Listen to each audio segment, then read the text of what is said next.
Hey guys, welcome to my channel Elite Wrestling World. My name is GhostSaad. Thank you guys for joining me right here on AEW Dynamite post-show review. Dynamite was a very good show tonight. We are starting the build towards new AEW Dynasty pay-per-view, which is going to be fantastic.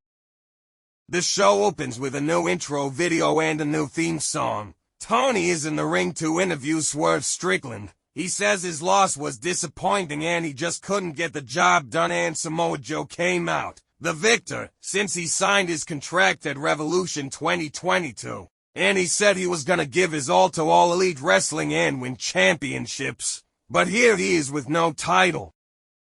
As a matter of fact, he's got doubt in his head, the guy who gets close but can't quite grasp it, and he has to settle for this. Something about Sunday felt real different, and every arena chanting his name and do the dance and everything. Like we really wanted him to win and make history. He calls Samoa Joe out and says title or no, he's coming for him, and getting a resounding answer of Swerve's house. Enter Samoa Joe, dressed for a fight. Joe says Shane is making a lot of promises he's never gonna keep, and he came out here for a reality check. And unfortunately, Swerve's house exists in Samoa Joe's world. Strickland tells him he challenges him to a title match tonight. Or how about they do it right now? Enter the Undisputed Kingdom, with new #1 contender Wardlow in tow. Adam Cole was to have story time and says Roderick Strong is your new international champion. Bennett and Taven are still the greatest Raw Tag Champions of all time. Samoa Joe is big and bad, but the only reason he's still champ is because they let it happen. And Swerve, the hot new thing, 6 months from now, no one will give a about him. Because no way in hell he wins the title, but Wardlow will win the title. Swerve fires back that he's got Britt Baker's number in his pocket, and Cole books a match. Bennett and Taven against Strickland and Joe, next week. Tony breaks in with a butt and says Tony Khan has made the match official for right now. Bring out a referee. We have a quick tag team match. Samoa Joe and Swerve Strickland win by pinfall with the JML driver from Strickland on Matt Taven. Post-match, Wardlow comes out on the stage and Swerve is distracted, leaving an opening for Joe to choke him out with the clutch. Commentary tells us Wardlow will be getting his title shot next week at Big Business. Backstage, Renee interviews Hook. Before he can speak, Chris Jericho rolls up and talks about wrestling ties, and after Hook dumped him on his head he felt a connection to him too, and maybe he is the real deal, and he congratulates him on that.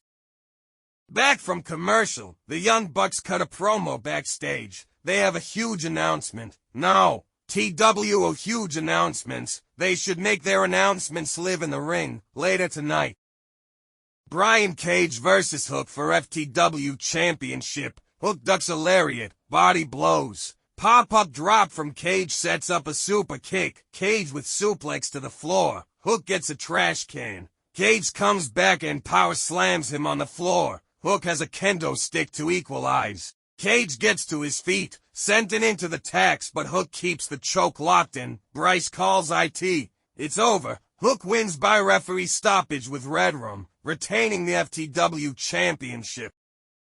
Best friends are interviewed backstage. Orange Cassidy says he's going to do his best to fill up his backpack with more gold. Chuck Taylor says he's not cleared, but he wants his boys Trent and Orange to enter the tournament for the vacated titles and win the big one for him. A quick match between Killswitch and Daddy Magic Mad Menard. Killswitch wins by pinfall. Post-match, Killswitch goes to continue the assault when Daniel Garcia runs down to make the save. Wayne's World connects. Adam Copeland is here. He chokes Nick Wayne out and fends off an attack from Mother Wayne before chasing Christian Cage to the back. Copeland says Cage ran like a little, but this ends where it started. March 20th. In Toronto, Copeland versus Cage Part 3 in an I Quit match. Renee interviews Kyle O'Reilly backstage. He says he hates admitting this, but for a while he didn't think he would ever wrestle again. He's got nothing but love and respect for Undisputed Kingdom. He could hang out with his friends and take the easy road, but he has to go it alone and see where he ends up. Tony is in the ring to welcome the Young Bucks to make their big announcements. Bucks kick Tony out of the ring and accuse Sting and Darby Allin of cheating. But you can't take away that they ended Sting's career forever, and there's a tag tournament now and they're getting their tag titles back. Now, we have two huge announcements for us.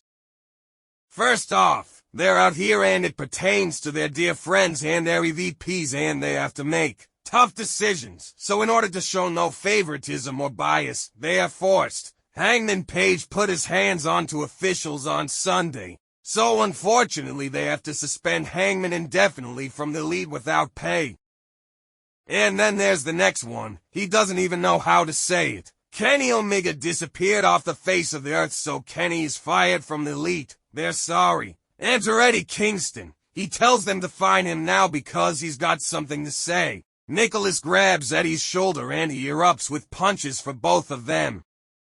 A low blow cuts Kingston off and they take him down. They go for the EVP trigger. Okada is here. The Rainmaker is here. He squares up with the Bucks and grabs Eddie and drops him with a Rainmaker. The Bucks announce Okada as the newest member of the Elite and shout him with Rainmaker Bucks. They pose on the stage and Okada throws up his invisible orange. Next up is Kris Statlander versus Riho. Side headlock. Statlander just shoves Riho into the turnbuckles. Stokely passes her a chain and distracts referee Aubrey Edwards. Statlander picks the chain up and dumps it. Riho rolls her through. Riho recovers. Riho wins by pinfall with a victory roll.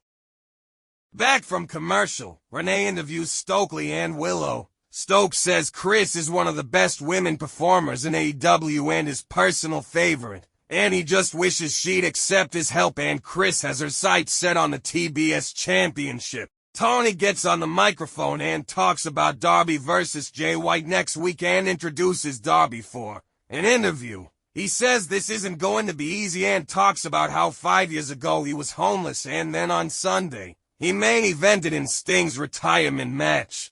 And he says he'd stop at nothing to make sure his career ended with the respect he deserved. And he did just that. He's climbing Mount Everest, and he wants to take this time to thank every fan and to thank AEW for giving him this dream. Switchblade says he's sorry. He didn't want to come out and interrupt this sob story. Darby says he'd sacrifice everything to make sure Sting retired a champion. Instead of a match, Darby can come hang with the Bang Bang Scissor Gang. He jabs his baseball bat under Switchblade's chin and they have a moment. It's main event time on Dynamite. Kyle Fletcher versus Will Ospreay. Don Callis is on commentary. Matt grappling to start. Ospreay with a big chop. Fletcher with a hammer. A scudder on the apron and we go to break. Will lands on his feet. Charge and float over. Like a bomb. Still no. Kyle Fletcher kicks out of Hidden Blade. Will Ospreay won't stay down. A scudder. Kyle Fletcher kicks out. Elbow pad off, lining him up. Will Ospreay wins by pinfall with Hidden Blade. Post-match, Bryan Danielson comes down the aisle in a meaningful manner. That's the show, folks. Please guys, like and share this video, subscribe to my channel and keep watching Elite Wrestling World.